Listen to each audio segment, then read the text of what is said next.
Sometimes the most extraordinary journeys start in the unlikeliest places. Meet Mason Clark, a young man whose world seems stacked against him. In a neighborhood where opportunities are scarce, and every day feels like a struggle, Mason dreams of a better life, not just for himself, but for his family. But how does someone rise when the odds seem impossible? Along the way, Mason faces relentless challenges, from school bullies and family hardships to the daunting task of proving he's capable of greatness. With the guidance of an unlikely mentor, the unwavering love of his mother, and the memory of his father's courage, Mason's journey becomes a powerful testament to resilience, hope, and the strength we all have to rise above adversity. Will Mason be able to overcome his fears, rise above his circumstances, and achieve the dream he's been fighting for? Stay tuned for this heartfelt and gripping story of determination and growth. And before we dive in, make sure to like, comment, and subscribe to our channel. We'd love to hear your thoughts as Mason's story unfolds, so let us know in the comments what inspires you most. The air was heavy as Mason Clark walked home from school, his worn sneakers scuffing against the cracked pavement. The late afternoon sun pressed down on the neighborhood like a weight, casting long shadows over the peeling paint and sagging porches. Mason adjusted his patched-up backpack, which had seen better days long before it became his. He tried not to think about what waited for him at home: an empty fridge, another overdue bill, and his little sister's hopeful smile. His street was quiet, save for the occasional bark of a dog or the distant hum of a passing car. As Mason approached the familiar sight of his house, a small, single-story structure with a sagging roof, he spotted their neighbor, Mrs. Andrews, watering her wilting flowers. She glanced up and offered him a tight-lipped smile. "Hey there, Mason. School okay today?" she asked. Mason nodded, forcing a smile in return. "Yeah, it was fine." She looked like she wanted to say more, but didn't. He knew that look. It was the same one most adults gave him, sympathetic but hesitant, like they were unsure if he wanted their pity. Pushing open the front door, Mason was greeted by the faint smell of cleaning detergent and the soft hum of the old refrigerator, which often struggled to stay cold. His mother, Joanna, was in the kitchen, her back turned as she scrubbed the counter. Her uniform from the diner was wrinkled, and strands of her dark hair had escaped her ponytail. "Mason, is that you?" she called over her shoulder. "Yeah, Ma, it's me." Joanna turned, a tired smile gracing her face. Her hands were red from hours of scrubbing, and the dark circles under her eyes seemed even more pronounced today. "Dinner'll be ready soon." "Nothing fancy, just spaghetti," she said, her voice light but strained. Mason nodded, his stomach tightening. He knew spaghetti meant the last of the pasta and canned tomato sauce she'd scraped together. It wasn't much, but Joanna always made it feel like enough. "Where's Emily?" Mason asked, glancing toward the small bedroom they shared.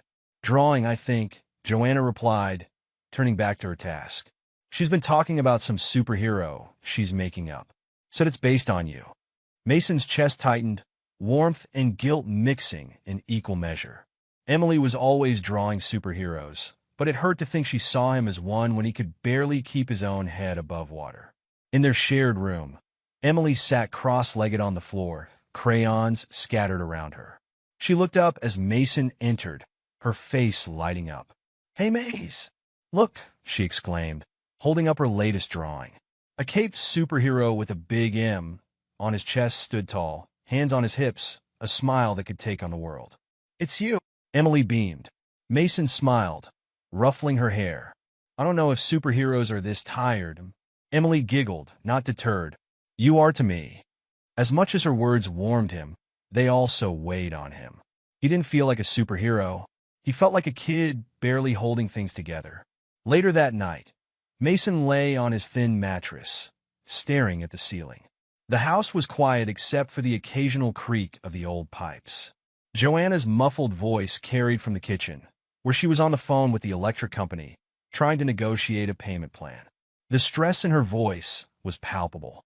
Mason rolled onto his side, his eyes landing on the framed photo of his father on the nightstand. Andrew Clark stood in uniform, a proud smile on his face. Mason couldn't remember much about him. He had been too young when his father was deployed. All he knew were the stories Joanna used to tell before she stopped talking about him altogether. Think I could be like him one day? Mason whispered, his voice barely audible. Emily stirred in her sleep, but didn't wake. Mason clenched his jaw, the question lingering in the air with no answer. The next morning, Mason trudged to school, dreading what awaited him. Bryce Tucker and his group of friends were already at their usual spot near the lockers, their voices loud and mocking. Mason tried to slip past unnoticed, but Bryce's sharp voice cut through the crowd. "Hey, Clark, those shoes still holding together? Or are they ready for the dumpster?" The laughter from the group stung, but Mason kept his eyes on the floor, refusing to engage. He knew better than to give Bryce the satisfaction. As Mason reached his locker, Bryce shoved him lightly from behind, making him stumble.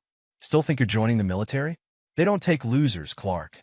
Mason's hands tightened into fists, but he forced himself to stay calm. Fighting back wouldn't solve anything, it would only get him into trouble. The rest of the day dragged on, each class blurring into the next. By the time Mason got home, his frustration had boiled over, but he didn't let it show. Emily was at the kitchen table, coloring, and Joanna was folding laundry. He didn't want to add to their worries. "Mason, we need to talk," Joanna said as he dropped his bag by the door.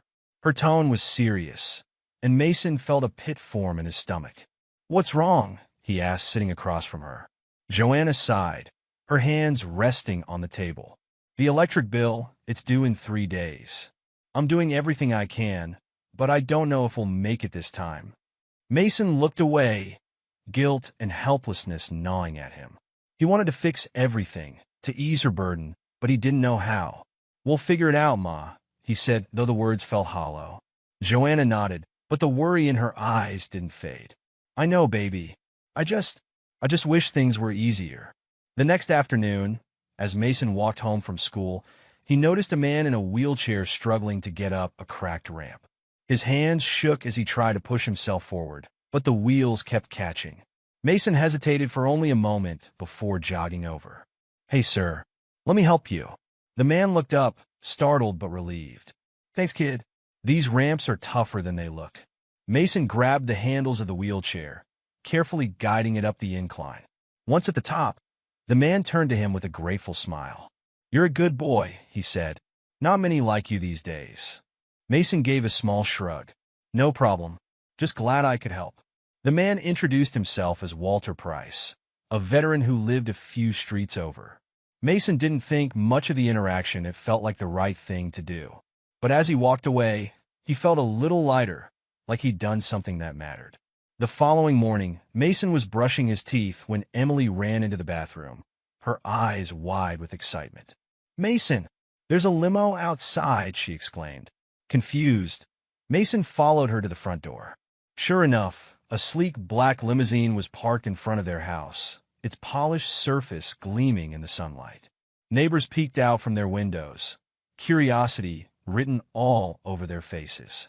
The door to the limo opened, and out stepped Walter Price, followed by a tall man in a suit. Walter smiled, gesturing for Mason to come closer. "Mason," Walter called. "This is Benjamin Cross. He's a friend of mine." Benjamin extended a hand, his demeanor calm but authoritative. "Mason, it's a pleasure to meet you. Walter told me about what you did for him. I'd like to offer some help to you and your family." Mason froze, unsure how to respond. Joanna stepped onto the porch, her expression wary but intrigued. "What kind of help?" Mason asked cautiously. "Financial assistance," Benjamin said, "and an opportunity to prepare for the future. I've helped kids like you before, kids with potential." Mason's face flushed. "I don't know. We're okay. We don't need charity." Joanna's face tightened, and she looked like she wanted to protest, but she held her tongue. Benjamin nodded, understanding but firm. "If you change your mind, let me know," he said, handing a card to Joanna. As the limo drove away, Mason felt the weight of his pride pressing down on him. He wanted to be strong, like the superhero Emily saw him as. But deep down, he wasn't sure if he'd made the right choice. Mason stared at the card Benjamin Cross had given Joanna. It sat on the kitchen counter like a glaring reminder of his decision. He could feel Joanna's eyes on him as he picked at the remnants of his spaghetti dinner. Mason, she said softly but firmly. Why'd you say no? He looked up at her, guilt tightening his chest. Ma, I don't want people thinking we can't make it on our own. Bryce and his friends already give me enough grief at school. This'll just make it worse. Joanna's brow furrowed, and her voice trembled slightly. Baby, this isn't about pride or what those boys say. This is about getting through, about giving you and Emily a chance at something better. Mason dropped his fork, the clang echoing in the quiet room. I don't want charity, Ma. I don't want to feel like I owe someone for every step I take. Joanna's shoulders slumped, and she turned away, washing dishes with quick, frustrated movements. Your father would have taken the help, she said after a long pause. He knew there were times when standing alone wasn't the strongest thing you could do. Mason didn't respond. Instead, he excused himself and went to his room. Emily was already asleep, her superhero drawing pinned to the wall above her bed. Mason sat on the edge of his mattress, staring at the picture of their father in uniform. Would you have taken it? He whispered to the photo, his voice cracking. The next morning, the tension lingered. Joanna gave him a quiet goodbye as he left for school, and Mason couldn't bring himself to meet her eyes. As he walked down the street, he replayed their conversation in his head. Was he wrong? Was it selfish to let his pride get in the way of his family's needs?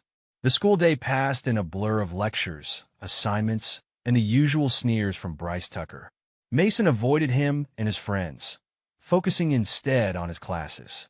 But their laughter followed him in the hallways, like an invisible weight he couldn't shake. On his way home, Mason stopped by the local park. He wasn't ready to go back to the silence and tension of the house. Sitting on a worn bench, he watched as younger kids played on the rusted swings and slides.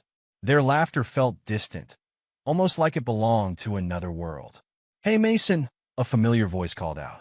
Mason turned to see Walter Price approaching, his wheelchair moving steadily across the uneven path. Mason stood up, instinctively offering to help, but Walter waved him off. I've got it, kid. These old wheels still work fine, Walter said with a grin. He stopped in front of Mason, his eyes narrowing slightly. You look like you've got the weight of the world on your shoulders. Mason shrugged, kicking at a loose pebble on the ground. It's nothing. Walter chuckled, shaking his head. Let me guess. That card Cross gave you? It's burning a hole in your mom's kitchen, isn't it? Mason stiffened but didn't answer. Walter didn't seem to need one. I know it's hard, kid, Walter said, his tone softening. Accepting help can feel like admitting you're weak. But let me tell you something, nobody does it alone. Not in life, not in the military, not anywhere that matters. Mason frowned. But doesn't it mean I'm failing if I can't do it on my own? Walter leaned forward, his voice firm but kind. Not even close. It means you're smart enough to know when to reach out. That's courage. Mason, not letting your pride keep you from what you need. The words hung in the air, and Mason found himself staring at his shoes, thinking about what Walter had said. Could asking for help really be a strength instead of a weakness? That night, Mason lay awake in bed, staring at the ceiling. Emily snored softly in the bed next to his, clutching her stuffed bear. The sound was comforting, but it didn't quiet the storm of thoughts in Mason's mind. He got up and tiptoed to the living room, where Joanna was sitting at the kitchen table, her head in her hands. She looked up as he approached, her eyes red but her smile soft. Can't sleep? She asked. Mason shook his head, sitting down across from her. No. Joanna reached into a small wooden box on the table, pulling out a worn envelope. She slid it across to Mason, her expression unreadable. I think it's time you read this. Mason hesitated before opening the envelope, his fingers trembling. Inside was a letter written in his father's neat handwriting. Dear Mason, if you're reading this, I'm not around to tell you these things myself. That's hard for me to write, because there's so much I wanted to say to you as you grew up. But if there's one thing I need you to know, it's this. Courage isn't about never being afraid. It's about what you do when you're scared. There were so many moments in my life where I doubted myself, where I thought I wasn't strong enough. But I learned that strength isn't about going it alone. The strongest thing you can do sometimes is reach out, ask for help, and trust the people who care about you. Mason, you're going to face challenges I can't imagine. But I know you'll overcome them because you've got a heart full of kindness. And that's what makes a hero. You don't have to do it alone. You've got your mom, your sister, and people who care about you. Don't let pride keep you from the help you need to achieve great things. I love you, son.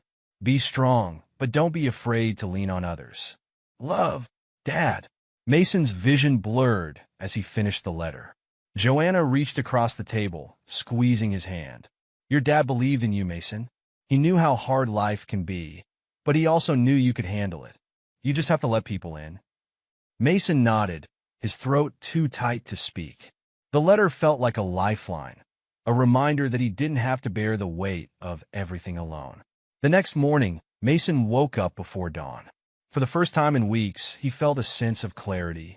He pulled on his worn sneakers and stepped outside, the cool morning air biting at his skin.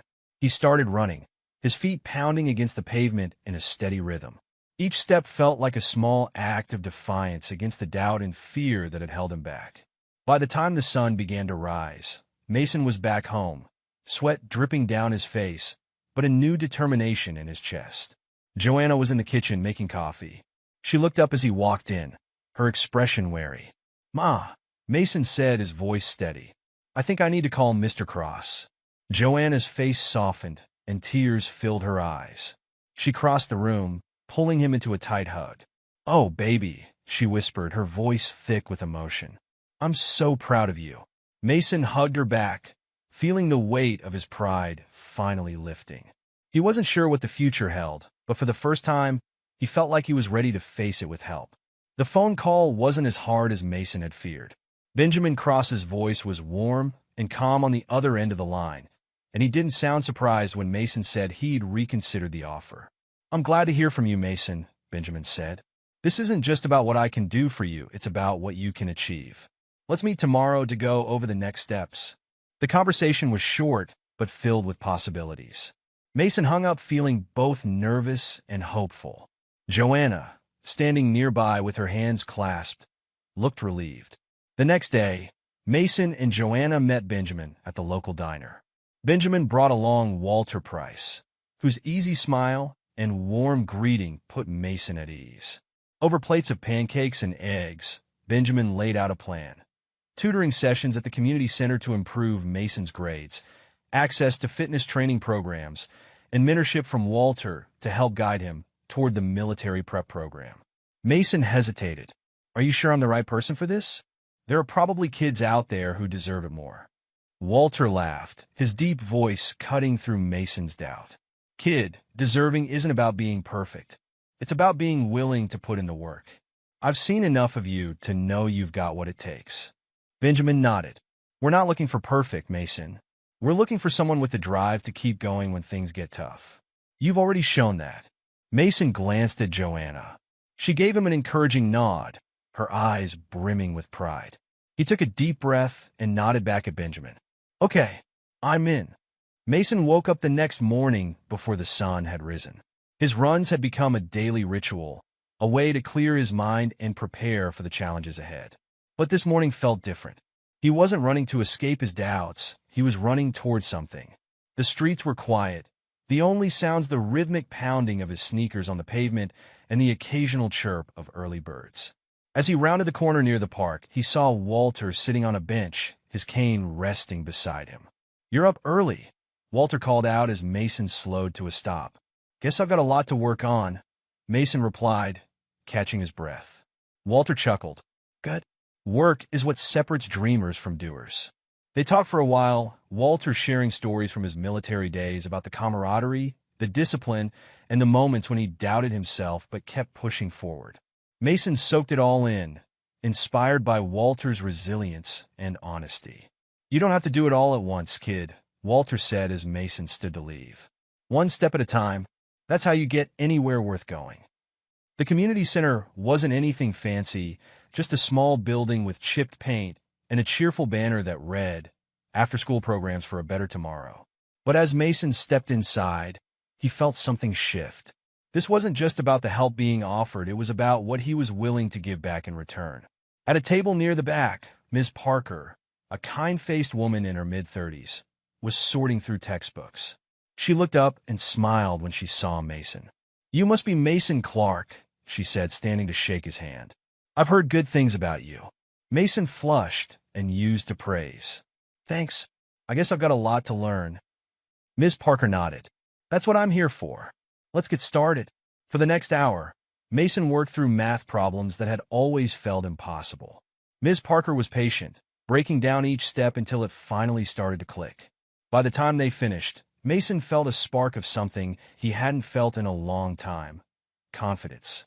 "That was great, Mason," Ms. Parker said as he packed up his things. "Keep at it, and you'll surprise yourself." As Mason walked home, he replayed her words in his head. He didn't need to be perfect, he just needed to keep trying. The next day at school, Mason felt lighter. For once, he wasn't dreading the day ahead. But his optimism was quickly tested when he saw Bryce Tucker leaning against his locker, arms crossed and a smug grin on his face.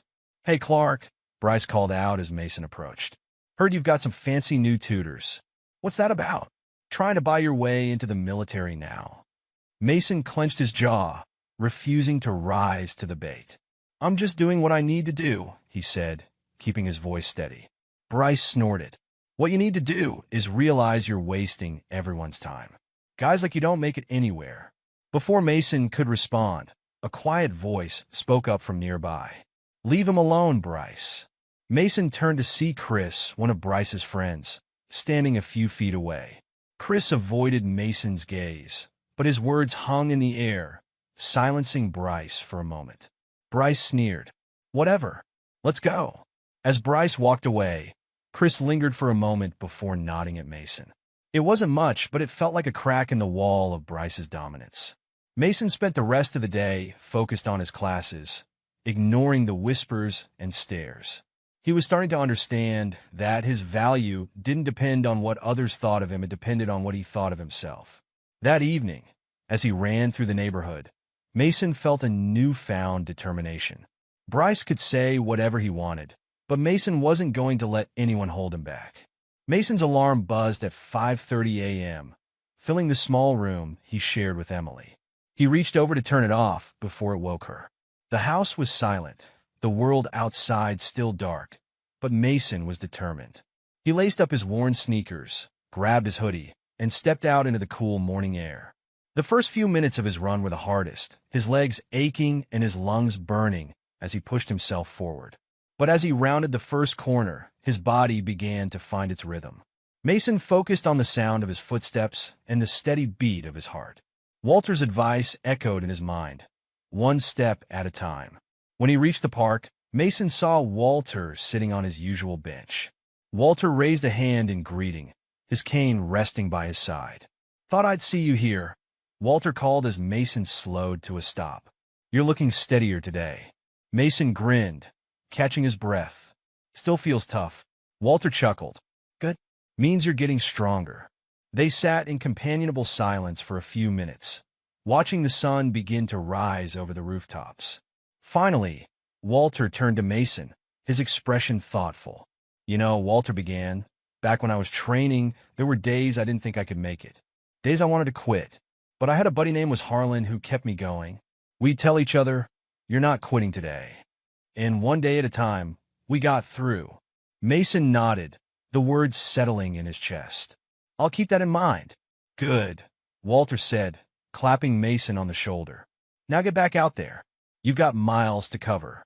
The tutoring sessions at the community center became Mason's second training ground. Ms. Parker was patient but firm, pushing Mason to tackle problems he would have given up on before. "Let's try this one again," Ms. Parker said, pointing to a particularly tricky algebra problem. Mason groaned but picked up his pencil, determined to figure it out. Step by step, Ms. Parker guided him through the process, explaining where he'd gone wrong and how to fix it. When he finally got the correct answer, Mason felt a surge of pride. "See?" Ms. Parker said with a smile. "You got it. You just have to trust yourself." After the session, Mason stayed behind to thank her. "I didn't think I'd ever understand this stuff," he admitted. "But you make it make sense." Ms. Parker's smile widened. "That's because you're putting in the work, Mason. Don't sell yourself short." Her encouragement stayed with him as he walked home. For the first time in a long time, Mason felt like his dreams were within reach. At school, things were less encouraging. Bryce Tucker hadn't let up. If anything, his taunts had become more relentless. "Hey, Clark," Bryce called out in the cafeteria. "You figure out how to solve for loser yet?" "Oh, wait, you already know the answer." The laughter from Bryce's friend stung, but Mason kept his head down, focusing on his tray of food. He reminded himself of Walter's words, "You're not quitting today." Later that day, during gym class, Coach Daniels announced they'd be running laps. Mason felt a flicker of excitement. Running was something he was getting good at. As they lined up, Bryce sidled up to Mason, a sneer on his face. "What's the matter, Clark? Think you're going to outrun your problems?" Mason didn't respond, his eyes fixed on the track ahead. When the whistle blew, he took off, his legs pumping as he focused on his pace. Bryce tried to keep up, but Mason's training gave him the edge. He pulled ahead, crossing the finish line well before Bryce. "Not bad, Clark," Coach Daniels said, clapping him on the back. "You've been working hard, haven't you?" Mason nodded, a small smile tugging at his lips. For once, Bryce's taunts didn't matter. He was too focused on what he'd accomplished. But Bryce wasn't done. As Mason walked back to the locker room, Bryce blocked his path, his expression dark. "Don't think this means anything, Clark. You're still nobody." Mason didn't respond, stepping around Bryce and heading inside. He'd learned that silence was often the best response. That evening, as Mason ran through the neighborhood, he thought about the encounter. Bryce's words still echoed in his mind, but they didn't carry the same weight they once had. Mason was starting to see himself differently, and that made all the difference. Mason's days had settled into a rhythm. Morning runs with Walter's encouragement ringing in his ears, afternoons at school trying to block out Bryce's jeers, and evenings at the community center with Ms. Parker. Progress was slow but steady. Each completed math problem and each lap around the track chipped away at his doubts. At school, teachers began to notice the change. Ms. Williams, his history teacher, stopped him after class one day. "Mason, you've been participating more. I can tell you're putting in the effort," she said, her voice kind. "Keep it up. You're capable of great things." Her words warmed Mason, though they also carried a weight of responsibility. He didn't want to let anyone down, not Joanna, not Walter, and not himself. The community center became a refuge. Ms. Parker had a way of making even the hardest problems feel solvable. One evening, as they worked through a particularly tricky equation, she paused and looked at him thoughtfully. "Mason, have you ever thought about helping Emily with her homework?" she asked. Mason frowned. "I guess I haven't." "Why?" Ms. Parker smiled. "You've come a long way. Teaching her could be a good way to see just how much you've learned, and it might help her feel closer to you." That night, Mason sat at the kitchen table with Emily, going over her spelling words. Her giggles and enthusiasm made the stress of the day melt away. But progress wasn't without setbacks. One afternoon, during gym class, Bryce tried to trip Mason during a relay race. Mason stumbled but caught himself, finishing his leg of the race without falling. Bryce's laughter followed him to the sidelines. "Nice save, Clark. Guess you're getting good at not falling flat on your face," Bryce sneered. Mason clenched his fists but forced himself to stay calm. He couldn't let Bryce derail him. As Mason left school that day, he found a note stuffed in his locker. "Stop acting like you're better than everyone else, Clark. You're nothing." The words stung, but Mason reminded himself of something Walter had said. People only tear you down when they're scared of what you might become. The Community Fitness Challenge was supposed to be a chance for Mason to shine.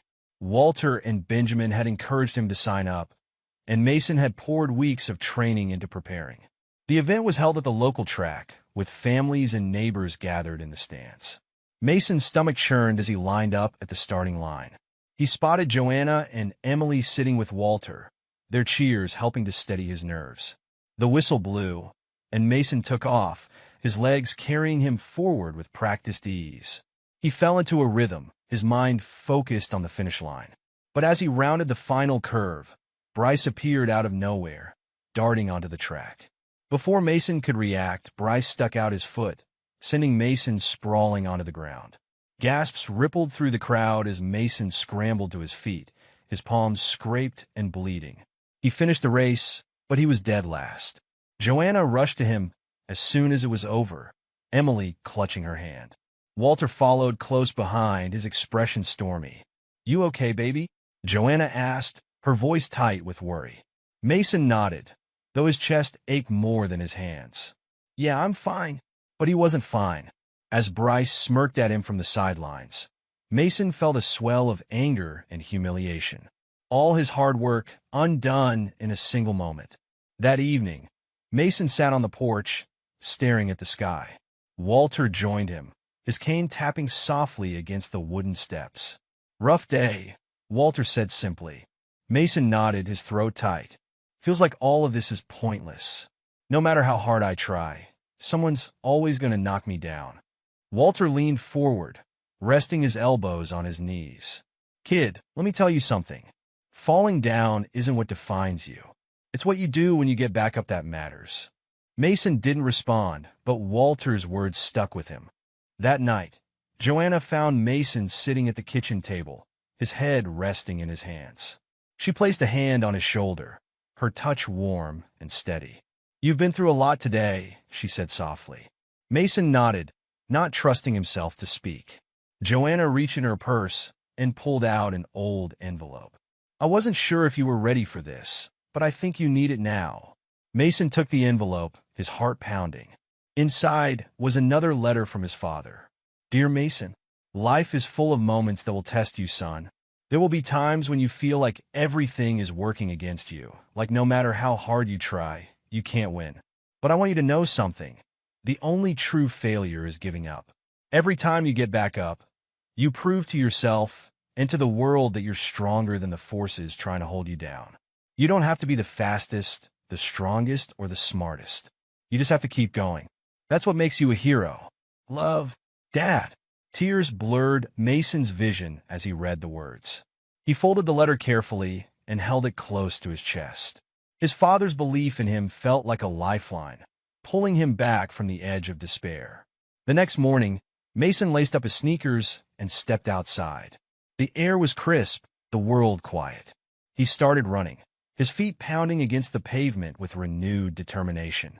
As the sun rose, Mason knew he wasn't running away from his struggles, he was running toward his future. The school buzzed with whispers the next day. News of Bryce's stunt at the fitness challenge had spread, and Mason could feel the stares as he walked through the hallways. Some were pitying, others amused, but just a few looked like admiration. As he approached his locker, Bryce was already there, leaning casually against the metal doors with his trademark smirk. "Hey, Clark," Bryce drawled. "How's it feels to eat dirt in front of the whole neighborhood?" Mason ignored him, keeping his focus on his locker combination. "What? Too scared to talk now?" Bryce pressed, stepping closer. "You think running your little charity marathon makes you better than me?" Mason's hand froze, his jaw tightening. He turned slowly, meeting Bryce's gaze for the first time. "I'm not better than anyone," Mason said, his voice steady. "But I'm not worse either. And I'm done letting you make me feel like I am." Bryce's smirk faltered, and for a moment he seemed caught off guard. But then he laughed, his voice loud and mocking. "Yeah? What are you going to do about it, Clark?" Mason straightened, his shoulders square. "Nothing. I'm not going to fight you, Bryce. You can say whatever you want, but I'm not giving you any more power over me." A hush fell over the hallway as students stopped to watch the confrontation. Even Bryce seemed unsure of what to do next. "You're just scared," Bryce spat. "Scared because you know I'm right." "No," Mason said calmly. "I'm not scared of you anymore." The weight of his words hung in the air. Bryce stepped back, his confidence visibly shaken. From the corner of his eye, Mason noticed Chris, one of Bryce's friends, standing nearby. Chris hesitated, then stepped forward. "He's right, Bryce," Chris said quietly but firmly. "You've gone too far. What you did at the challenge was messed up." Bryce whipped around, his face flushing. "What's your problem, Chris?" Chris squared his shoulders, his voice steady. "My problem is you. You're not as tough as you think you are. Maybe it's time you stop tearing people down." The crowd murmured, and Bryce's face turned an even deeper shade of red. He opened his mouth to retort, but then seemed to think better of it. With a final glare at Mason, Bryce stalked off, leaving the hallway buzzing with whispers. Chris turned to Mason, his expression apologetic. I'm sorry for everything. I should have spoken up sooner. Mason nodded, his heart still pounding. Thanks, Chris. For the first time, Mason felt like he wasn't alone. That evening, Mason ran farther than he ever had before. Each step felt lighter, each breath steadier. He thought about Bryce's words, but they no longer carried the same sting. Walter was waiting for him at the park, his cane resting beside him as usual. You look like a kid with something on his mind, Walter said as Mason slowed to a stop. Bryce tried to mess with me today, Mason admitted, wiping the sweat from his brow. But I didn't let him. Walter's face broke into a proud grin. That's what I like to hear. Standing up without swinging fists that takes more guts than you know. Mason sat down beside him, his legs still trembling from the run. I just don't get it. Why is he so set on tearing me down? Walter sighed, leaning back on the bench. Some people can't stand seeing others rise above what they expect of them. Makes them feel small. But that's their problem, not yours. Mason nodded, the words sinking in. He thought about the other kids at school, the ones who had started to notice his progress. Maybe Bryce's taunts weren't the only voices that mattered anymore. You're stronger than you think, kid, Walter said, clapping Mason on the shoulder. Don't forget that. The next morning, Mason woke up early, his alarm buzzing insistently. He turned it off and sat on the edge of his bed, staring at the folded letter from his father on the nightstand. His father's words echoed in his mind. The only true failure is giving up. Mason stood, stretching his arms and rolling his shoulders. Today was a new day, a chance to keep building on what he'd started. He laced up his sneakers and stepped outside, the cool morning air sharp against his skin. The sky was just beginning to lighten as Mason took his first steps, each one carrying him closer to his goals. By the time he returned home, the sun was rising, bathing the neighborhood in golden light. Joanna was in the kitchen, her face softening when she saw him. You're up early again, she said, pouring him a glass of water. Mason smiled, taking the glass from her. Gotta be ready for whatever comes next, right? Joanna reached out, resting a hand on his cheek. You've come so far, baby. Your dad would be so proud of you. Her words filled Mason with a quiet strength. He didn't know what the future held, but he knew he was ready to face it. The days following Mason's confrontation with Bryce felt lighter. For the first time, the weight of Bryce's bullying didn't press so heavily on his chest. The whispers in the hallways seemed less judgmental, and even teachers started noticing the change in him. Coach Daniels pulled him aside after gym class one day. Mason, I've seen your improvement lately. Keep it up, you've got potential. Mason nodded, the words fueling his determination. However, Bryce wasn't done. One afternoon, as Mason left the community center after a tutoring session, he found Bryce waiting for him outside. Bryce's face was twisted in anger, his fists clenched at his sides. You think you're something now, don't you? Bryce snarled. Think you're better than me? Mason stood his ground, his heart pounding, but his voice steady. No, Bryce. I'm not better than you. I'm just trying to be better than I was yesterday. Bryce stepped closer, his jaw tightening. You're just a loser pretending to be something you're not. Mason took a deep breath, his father's words echoing in his mind. The only true failure is giving up. I'm not pretending, Bryce, Mason said. I'm working. You can too if you want. But I'm not going to let you drag me down. Bryce faltered, his fists unclenching slightly. For a moment, it seemed like he might say something else, but instead he turned and walked away. Mason let out a breath he hadn't realized he was holding. The next morning, Mason woke to the sound of something falling in the kitchen. He rushed out of his room to find Joanna sitting on the floor, clutching her head. Emily stood nearby, her eyes wide with fear. Ma! Mason exclaimed, dropping to his knees beside her. What happened? Joanna waved him off weakly. I'm fine, baby. Just got dizzy for a second. You don't look fine, Mason said, his voice firm. We're going to the doctor. Joanna protested, but Mason wouldn't hear it. With help from a neighbor, they got her to the clinic, where the doctor confirmed what Mason had feared. Joanna was overworked and dangerously exhausted. She needs rest, the doctor said, his tone serious.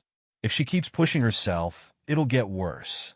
Mason felt a surge of guilt and helplessness. How could he help her when he was barely keeping himself together?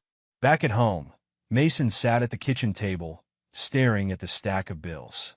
Emily was drawing at the other end of the table, her crayons scattered around her. "Don't worry, Mason," Emily said brightly, holding up a picture of him in a superhero cape. "You'll figure it out. You always do." Her faith in him was both humbling and daunting. Mason clenched his fists, silently promising himself that he wouldn't let her or Joanna down. Determined to take charge, Mason reached out to Walter and Benjamin for help. Walter rallied some neighbors to assist with chores and meals, while Benjamin offered to cover the family's bills for the month. At first, Mason felt a pang of shame accepting so much help. But as he saw the relief on Joanna's face and the joy in Emily's eyes, he realized Walter was right. There was no shame in leaning on others when you needed it. Meanwhile, Mason threw himself into his training. He ran harder, studied longer, and practiced speaking confidently in front of the mirror for his upcoming interview with the military prep program. Walter continued to mentor him, sharing stories of perseverance and strategies for staying focused under pressure. "You've got everything you need to succeed," Walter said one evening as they sat in the park. "You just have to believe it." Mason nodded, the weight of Walter's words settling over him. He thought of his father, of the letter that had pulled him through his lowest moments. "I'm ready," he thought. "I could do this." The following days were a whirlwind of activity. With Joanna confined to bed rest, Mason had to take charge of the household. He woke early to prepare breakfast for Emily, made sure she was ready for school, and still managed to squeeze in his morning runs. By the time he returned home in the afternoons, there was cleaning, cooking, and schoolwork to juggle. But Mason wasn't alone. Walter stopped by daily, sometimes bringing groceries or just sitting with Mason for a few minutes to talk. Miss Parker called in the evenings to check on his studies, offering tips and encouragement. Even their neighbor, Mrs. Andrews, pitched in, watching Emily after school on days Mason stayed late at the community center. One evening, Mason sat on the porch with Walter, who had brought over a thermos of coffee. The cool night air was calming, and the stars seemed brighter than usual. "You're doing good, kid," Walter said, taking a sip from his mug. "It's not easy stepping up the way you have." Mason shook his head. "It doesn't feel like enough. Joanna's still stressed, and I'm barely keeping up with everything." Walter leaned forward, his cane resting against his knee. "Listen, Mason, nobody can do it all, but you've got something a lot of people don't, a community that believes in you. You just have to let them help." Mason nodded slowly, Walter's words settling in his chest like a warm glow. The next day, Mason walked Emily to school, her tiny hand clutching his as they passed the cracked sidewalks of their neighborhood. "Mason," Emily said, looking up at him with wide eyes, "do you think you'll be a soldier like Dad?" Mason's throat tightened. He thought about the letter, his father's unwavering belief in him. "I don't know, Em," he said honestly, "but I'm going to try my best." Emily grinned. "You already look like a superhero to me." Her words carried Mason through the day. Mason's training intensified as the date of his military prep program interview drew closer. Benjamin arranged for Mason to meet with a retired officer, Major Arnold, who specialized in coaching applicants. During their first session, Major Arnold studied Mason carefully. "You've got determination," he said. "But determination alone won't get you through the door. Let's see how you handle pressure." The mock interview was grueling. Major Arnold fired off rapid questions, challenging Mason to think on his feet. By the end, Mason's palms were sweaty, and his confidence was shaken. "You've got work to do," Major Arnold said bluntly. "But I've seen worse applicants make it. Show me you can improve." Mason left the session feeling deflated but determined. Each evening after tutoring, he practiced answering interview questions, reciting his responses in front of a mirror. Joanna, still recovering, often sat nearby, offering gentle feedback. "You got a good story to tell, baby," she said one night. "Don't be afraid to let them see who you really are." Mason nodded, her words a balm to his nerves. Meanwhile, at school, Bryce continued to hover on the edges of Mason's life, but his attacks had lost their sting. The hallway whispers had shifted in Mason's favor, with more students quietly supporting him. Chris, once one of Bryce's closest allies, now regularly joined Mason at lunch, sharing jokes and study tips. One afternoon, Bryce cornered Mason near the gym. "Don't think this is over," Bryce said, his voice low and menacing. Mason met his gaze calmly. "I'm not thinking about you, Bryce. I've got better things to focus on." The simplicity of Mason's response seemed to unnerve Bryce. With no one left to cheer him on, Bryce retreated, leaving Mason with a small but satisfying victory. 2 days before his interview, Mason joined Walter for a final session at the park. Walter brought along a pair of old weights and a stopwatch, challenging Mason to a series of exercises. "You're not just preparing your body, kid," Walter said as Mason strained to complete another push-up. "You're preparing your mind. Confidence isn't something you wake up with, it's something you earn." Afterward, they sat on the bench, the sunset painting the sky in hues of orange and pink. "You ready for this?" Walter asked.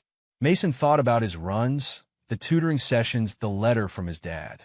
He thought about Joanna's quiet sacrifices and Emily's unshakable faith in him. "I think I am," Mason said, his voice steady. Walter nodded, a rare look of pride softening his features. "Good. You've got this." That evening, Mason sat with Joanna at the kitchen table, the weight of the upcoming interview pressing down on him. "I'm scared, Ma," he admitted. Joanna reached across the table, taking his hand in hers. "It's okay to be scared, Mason. Courage doesn't mean you're not afraid, it means you don't let the fear stop you." Her words were a reminder of everything Mason had learned over the past few months. He wasn't the same boy who had let pride and fear hold him back. He was stronger now, not just because of what he'd accomplished, but because of the people who had helped him along the way. As he went to bed that night, Mason took out his father's letter and read it one last time. He folded it carefully and placed it under his pillow, a quiet reminder of the man he wanted to become. The morning of Mason's interview arrived quickly, each passing day a whirlwind of preparation. Mason woke early, pulling on his best clothes, a collared shirt and slacks that Joanna had carefully ironed the night before. They weren't new, but they were clean and neat enough to make a good impression. Joanna walked into the room as he adjusted his collar, a soft smile on her face. "You look sharp, baby," she said, smoothing a wrinkle on his sleeve. "Thanks, Ma," Mason said, his voice tight with nerves. She placed her hands on his shoulders, forcing him to meet her gaze. "Remember what we talked about. Be yourself. You've worked hard for this, and they'll see that." Mason nodded, swallowing the lump in his throat. Walter arrived shortly after, his old car rumbling in the driveway. He gave Mason an encouraging nod as he climbed into the passenger seat. The drive to the recruitment office was quiet, the weight of the moment settling heavily over them. When they arrived, Walter parked and turned to Mason. "This is it, kid. Time to show them what you're made of." Mason nodded, his palms sweating as he stepped out of the car. He could see the sign above the building Military Prep Program Recruitment Office, and his heart pounded in his chest. Inside, the receptionist greeted him warmly and directed him to a waiting area. Mason sat down, clutching the portfolio he'd prepared with his academic records and a personal statement. Around him, other applicants sat stiffly, their faces a mix of nerves and determination. "Mason Clark," a man's voice called. Mason stood, his legs trembling slightly as he followed the man down a hallway. They entered a small interview room where two men in military uniforms sat behind a table. Their expressions were serious but not unkind. "Take a seat, Mason," one of them said, gesturing to a chair. Mason sat down, gripping his portfolio tightly. The questions came quickly, each one designed to test his character, his determination, and his understanding of what the program required. "Why do you want to join the military prep program?" one of the interviewers asked, his tone neutral. Mason took a deep breath. "I want to make something of myself," he said. "My dad was in the military, and he always believed in courage and doing what's right. I want to follow in his footsteps and prove that no matter where you come from, you can achieve great things if you're willing to work for them." The interviewers exchanged glances, but gave no indication of their thoughts. Another question came. "How have you overcome challenges in your life?" Mason hesitated, then spoke honestly. "There have been times when I didn't think I could keep going. My family struggled a lot since my dad passed, and there were days when it felt like everything was against us. But I've learned that you can't let fear or doubt stop you. I've worked hard to improve my grades, my fitness, and myself. I've had help along the way, and I'm grateful for that, but I know that in the end, it's up to me to keep pushing forward. The interview continued, each question digging deeper into who Mason was and what he hoped to achieve. By the time it ended, Mason felt drained but oddly proud. He told his story honestly, and that was all he could do. One of the interviewers stood, extending a hand. "Thank you, Mason. We'll be in touch soon." Mason shook his hand, thanking him before leaving the room. Walter was waiting in the car when Mason stepped outside, his expression expectant. "Well?"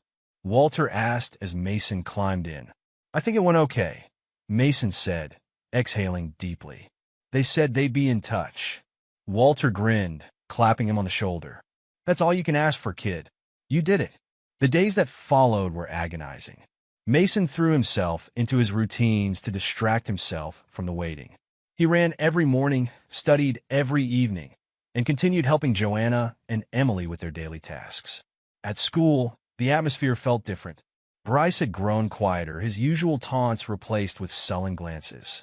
Chris often joined Mason at lunch, their conversations ranging from sports to homework. "You know," Chris said one day, "it's kind of cool what you're doing.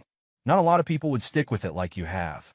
Mason shrugged, embarrassed but grateful. "Thanks. I want to make my family proud." "You're doing that," Chris said simply. One evening, as Mason sat at the kitchen table reviewing math problems, the phone rang. Joanna answered, her expression shifting as she listened. "Mason, it's for you," she said, holding the receiver out with a smile that hinted at good news. Mason's heart raced as he took the phone. "Hello. This is Captain Reynolds from the military prep program," the voice on the other end said. "I'm calling to inform you that you've been accepted into the program." "Congratulations, Mason." Mason's breath caught, his vision blurring with tears. "Thank you, sir. Thank you so much."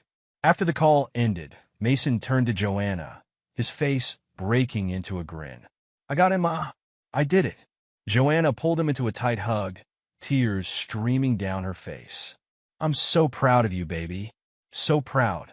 Emily burst into the room, her face alight with excitement. "Does this mean you're going to be a soldier like Dad?" Mason knelt down, pulling her into the hug. "It means I'm one step closer, Em." That evening, the house was filled with laughter and joy. Walter stopped by to celebrate, bringing cupcakes from the bakery down the street. As they sat around the kitchen table, Mason felt a warmth he hadn't known in years. "You've come a long way, kid," Walter said, raising his cupcake in a mock toast. "And this is just the beginning." Mason smiled, his heart full. For the first time, the future felt bright. The morning after Mason's acceptance into the military prep program, the house felt lighter, almost as if the weight of the past few months had lifted. Joanna hummed softly as she prepared breakfast, and Emily drew pictures of Mason in a uniform, beaming with pride.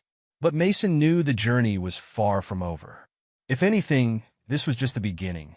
As he laced up his sneakers for his morning run, Walter was already waiting for him outside, leaning on his cane with a wide grin. "Figured you'd still be floating on that cloud," Walter teased. Mason grinned. "Guess I gotta run it off." Walter chuckled. "That's the right attitude, kid. But remember, it's not about proving yourself anymore. You've earned your spot. Now, it's about staying true to what got you here." As Mason started his run, he reflected on Walter's words. The acceptance wasn't the finish line, it was the starting point of something bigger. Mason's first stop after his run was the community center. Miss Parker greeted him at the door, her face lighting up as soon as she saw him. "Good morning, Mason. You look like a boy with good news," she said, her hands on her hips. "I got in," Mason said, the words still feeling surreal as they left his mouth. Miss Parker clapped her hands together, her smile widening. "Mason, that's wonderful. I'm so proud of you." They sat down at one of the tables, and Mason told her about the interview.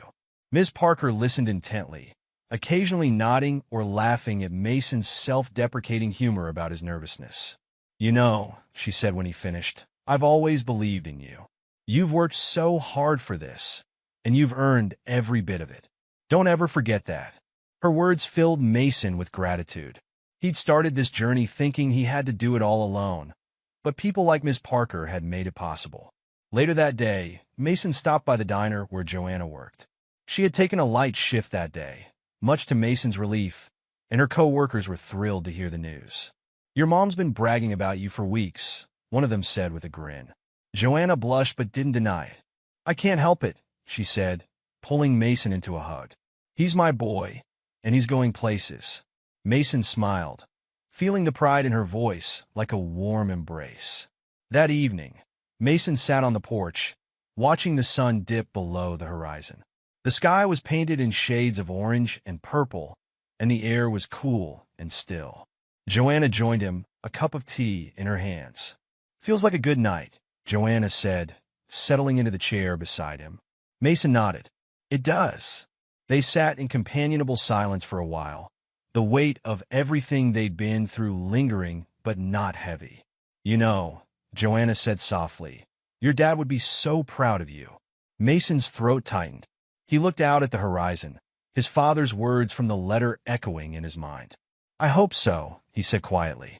Joanna reached over, placing a hand on his shoulder. "I know so. He always believed in you, Mason. And now, you're proving him right." The days leading up to Mason's departure for the military prep program were filled with preparation. Benjamin helped Mason secure everything he'd need for the program, from uniforms to supplies. Walter gave him pointers on discipline and staying focused, sharing stories of his own training days.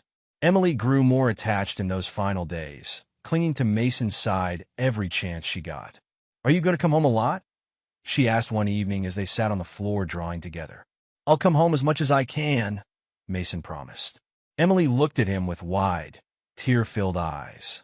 "I'm going to miss you, Mason." Mason hugged her tightly, his own throat tightening. "I'll miss you too, Em, but I'm doing this for us, for you and Mom."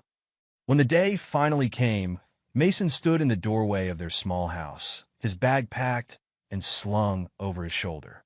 Joanna and Emily stood beside him, both trying to keep their emotions in check. Walter's car idled in the driveway, ready to take Mason to the bus station. "You've got this, baby," Joanna said, pulling him into a tight hug. Mason held her for a moment, letting her words settle in his heart. Then he knelt down to hug Emily, who clung to him fiercely.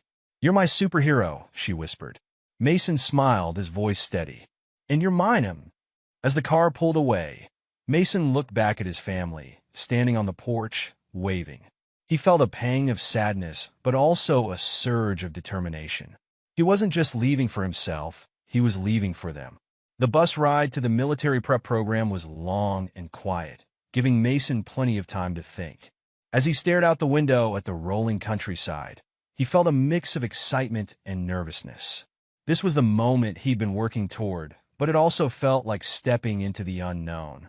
When the bus pulled into the academy's campus, Mason's breath caught. The grounds were expansive with neatly trimmed lawns, tall flagpoles, and rows of uniformed cadets marching in perfect formation. He stepped off the bus, clutching his bag tightly as he joined a small group of new recruits. "Welcome to the Military Preparatory Academy," boomed a stern voice. Mason turned to see a tall man in uniform, his posture rigid and his expression unreadable. "I'm Sergeant Halston, and I'll be overseeing your orientation." The next few hours were a blur of introductions, rules, and assignments. Mason was given a bunk in a shared dormitory and a schedule packed with physical training, academic classes, and leadership exercises. As he unpacked his bag that evening, he placed his father's letter on the small shelf by his bed. It was a reminder of why he was here and who he was doing this for. The first week was grueling. Mason struggled to keep up with the rigorous physical training, his muscles aching from early morning runs and intense drills. The academic workload was just as demanding, with classes on history, strategy, and problem-solving. One particularly challenging day, the recruits were tasked with completing an obstacle course. Mason hesitated at the high wall, his hands trembling as he reached for the rope. "Clark," barked Sergeant Halston, "get over that wall. Now!" Mason took a deep breath, focusing on Walter's advice. One step at a time. He gripped the rope tightly and pulled himself up, his arms straining as he climbed. When he reached the top, he paused for a moment, looking down at the ground below. "You're almost there," shouted one of his fellow recruits, a boy named Ryan, who had been the first to finish. Mason nodded, forcing himself to keep moving. He swung his leg over the wall and slid down the other side, his heart pounding as his feet hit the ground. "Good work, Clark," Sergeant Halston said, his tone slightly softer. "Now keep moving." By the end of the course, Mason was exhausted but proud. He'd pushed past his fear and proven to himself that he could handle the challenges. As the weeks passed, Mason began to form bonds with his fellow recruits. Ryan, the confident and quick-witted boy who had cheered him on during the obstacle course, became a close friend. They spent their free time studying together, sharing stories about their families, and motivating each other during training. One evening, as they sat on the dormitory steps watching the sunset, Ryan turned to Mason. "You're different, Clark," he said. "Most of us came here because we wanted to prove something to ourselves. But you, it's like you're doing this for more than just you." Mason hesitated, then nodded. "I am. My family's been through a lot, and I want to show them that all the hard work and sacrifices weren't for nothing." Ryan grinned, clapping Mason on the back. "Well, you're doing it, man. Keep it up." Their friendship became a source of strength for Mason, reminding him that he wasn't alone in his journey. One quiet evening, Mason sat at his desk in the dormitory, a piece of paper in front of him. He hadn't written to Joanna or Emily since arriving at the academy, and he wanted them to know how he was doing. "Dear Mom and Emily, I hope this letter finds you well. Things here are tough, but I'm learning so much. Every day feels like a new challenge, but I'm taking it one step at a time, just like Walter said. The training is harder than I expected, but I'm getting stronger. There are moments when I want to give up, but then I think about you too and everything you've done for me. That's what keeps me going. Emily, I hope you're still drawing. I miss seeing your pictures. And Mom, I hope you're resting like the doctor told you to. You've done so much for me, and now it's my turn to make you proud. Thank you both for believing in me. I won't let you down. Love, Mason." Mason sealed the letter and placed it in the outgoing mail, a sense of peace washing over him. The final week of the first term was marked by a leadership assessment. Each recruit was assigned a team and given a mission to complete a simulated rescue operation that required strategy, communication, and teamwork. Mason's team struggled at first, with clashing opinions and miscommunication slowing their progress. But Mason remembered Walter's advice. Confidence isn't something you wake up with, it's something you earn. He stepped up, assigning roles and encouraging his teammates to stay focused. "We can do this," he said, his voice steady. "Let's work together." Under Mason's leadership, the team completed the mission just before the deadline. "That's what I like to see," Sergeant Halston said, nodding at Mason. "Leadership under pressure. Keep it up, Clark." As Mason stood with his team, watching the sun set over the academy grounds, he felt a quiet pride. He wasn't just surviving, he was thriving. 6 months later, Mason stood at the gates of the academy, his uniform crisp and his duffel bag slung over his shoulder. The first term had come to an end, and recruits were allowed a week-long break to return home. As the bus pulled into Mason's neighborhood, he felt a swell of emotion. The streets looked the same, cracked sidewalks and familiar houses with chipped paint, but Mason felt like a different person. Joanna and Emily were waiting on the porch, their smiles wide as Mason stepped off the bus. Emily ran to him, throwing her arms around his waist. "Mason!" she cried, her voice filled with excitement. "Hey," Mason said, lifting her off the ground. Joanna approached, her eyes misty as she pulled Mason into a hug. "Look at you," she said, her voice trembling. "You look so grown up." Mason smiled. "It's good to be home, Ma."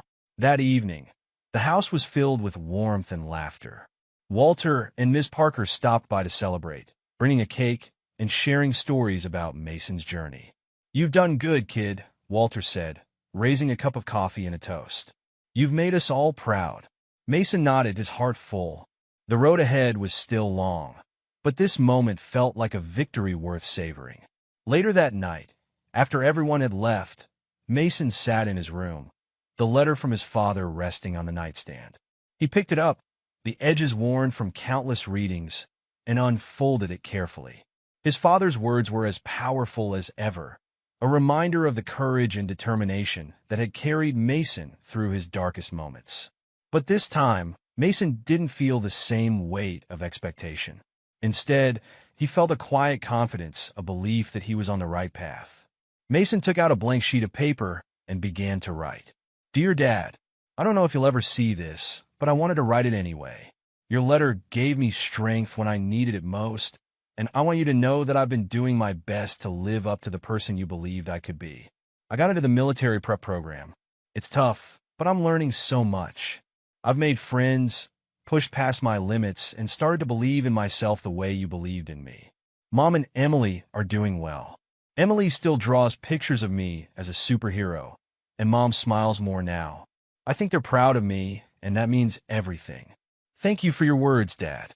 They've been my guide, and I carry them with me every day. Love, Mason. Mason folded the letter carefully and placed it next to his father's. He lay back on his bed, staring at the ceiling, a sense of peace settling over him. The journey wasn't over, but Mason knew he was ready for whatever came next.